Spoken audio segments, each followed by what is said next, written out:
அண்ணா அடிக்காதீங்கண்ணா, அண்ணா விட்டுங்கண்ணா என்ற இளம் பெண்ணோட கதறல் சத்தம் இன்னமும் தமிழக மக்களோட காதுகள்ல கேட்டுக்கிட்டே இருக்கு. ஒட்டுமொத்த நாட்டையே புலுக்கிய பொள்ளாச்சி பாலியல் வன்கொடுமை வழக்குல கைது செய்யப்பட்ட 9 பேரும் குற்றவாளிகள்னு அதிரடி தீர்ப்பளிச்சிருக்கு கோவை மகளிர் நீதிமன்றம். இளம் பெண்கள், திருமணமான பெண்கள்னு பல பேரை ஆசை வார்த்தை சொல்லி பழகி அதுக்கப்புறமா அவங்கள வீடியோ எடுத்து மிரட்டி அடித்து கூட்டு பாலியல் வன்கொடுமைக்கு உள்ளாக்குனுச்சு ஒரு வக்ர கும்பல். இது சம்பந்தமா பாதிக்கப்பட்ட இளம்பெண் ஒருவர் காவல் நிலையத்துல புகார் கொடுக்க வழக்கு பதிவு செஞ்சு விசாரிச்சதுல பல பெண்கள் பாதிக்கப்பட்டிருப்பது தெரிய வந்துச்சு. திருநாவுக்கரசு, சபரீசன், வசந்தகுமார், சதீஷ், மணிவண்ணன் 5 பேர் இந்த வழக்குல கைது செய்யப்பட்ட நிலையில ஹெரன்பால் பாபு என்கிற பாபு, அருளானந்தம், அருண்குமார்னு மேலும் 4 பேர் 2021 கைது செய்யப்பட்டாங்க. இதுக்கிடையில பாதிக்கப்பட்ட இளம் பெண் ஒருவரோட வீடியோ வெளியானுச்சு. அதுல அந்த பெண்ணை அந்த வக்ர கும்பல் பெல்ட்டால அடிச்சு துன்புறுத்தி ஆடையெல்லாம் கலட்ட சொல்றதும், அண்ணா அடிக்காதீங்கண்ணா,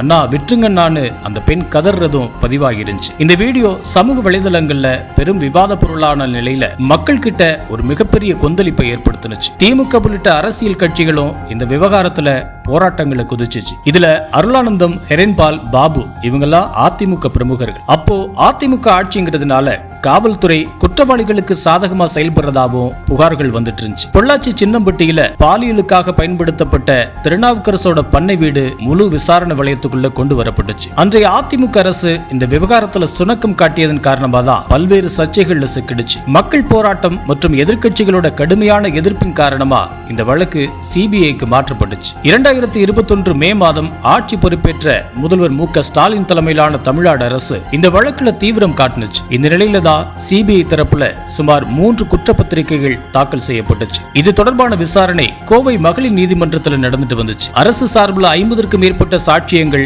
200க்கும் மேற்பட்ட ஆவணங்கள், பாதிக்கப்பட்ட 8 பெண்களோட நேரடி வாக்குமூலம், இதோட அடிப்படையில விசாரணை நடந்துட்டு இருந்துச்சு. கிட்டத்தட்ட 6 வருஷம் ஆகிட்ட இந்த வழக்கோட தீர்ப்பு இன்னைக்கு கோவை மகளிர் நீதிமன்றத்தில் வழங்கப்பட்டிருக்கு. நாடு முழுக்க கொந்தளிப்பை ஏற்படுத்தின இந்த வழக்கோட தீர்ப்பை பூட்டி அறையில வாசித்த நீதிபதி கைது செய்யப்பட்ட 9 பேரும் குற்றவாளின்னு அறிவிச்சார். மேலும் 9 குற்றவாளிகளுக்கும் சாகுமுறை ஆயுள் தண்டனை வழங்கி உத்தரவு பிறப்பிச்ச நீதிபதி பாதிக்கப்பட்ட பெண்களுக்கு 85 லட்சம் ரூபாய் நஷ்டஈடு வழங்கவும் உத்தரவிட்டிருக்காங்க.